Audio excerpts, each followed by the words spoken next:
আপনি মাখনাটাকে রোস্ট করে রেখে দিলেন, খেয়ে নিলেন। মাখনাতে যেটা দেখাবো দেখুন, এটা 100 গ্রামের একটা নিউট্রিটিভ ভ্যালু। সেখানে কি কি আছে দেখুন চট করে। 100 গ্রাম মাখনা, সেখানে কার্বোহাইড্রেট, প্রোটিন সবটা শো করছে। এটা কিন্তু বারবার বলছি 100 গ্রামের নিউট্রিটিভ ভ্যালু দেওয়া।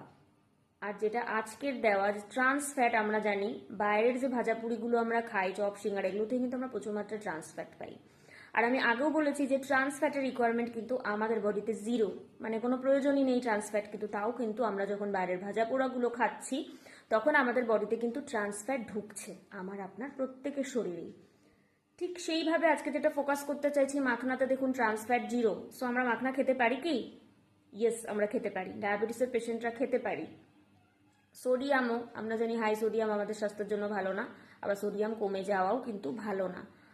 আমরা সারাদিনে মোটামুটি যা খাই তাতে কিন্তু সোডিয়ামের ঘাটতি মিটে যাওয়ারই কথা। আর এখানে আছে দেখুন স্যাচুরেটেড ফ্যাট। আমরা জানি স্যাচুরেটেড ফ্যাট হার্ট হেলদি নয়, এখানে স্যাচুরেটেড ফ্যাটও কিন্তু জিরো। আমার যেটা ভালো লেগেছে সেটা হচ্ছে ট্রান্স ফ্যাট। আপনি যখন মাখনা খাবেন আপনি কোনো নুন টুন কিছু পাবেন না।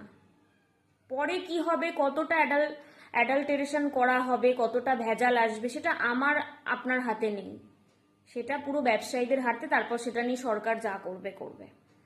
এখনো অবধি তো ব্রেকফাস্টে নিতে পারেন, তারপর স্ন্যাক্সে নিতে পারেন, আর আমি তো চায়ের সাথেও নিই, বিশ্বাস করুন।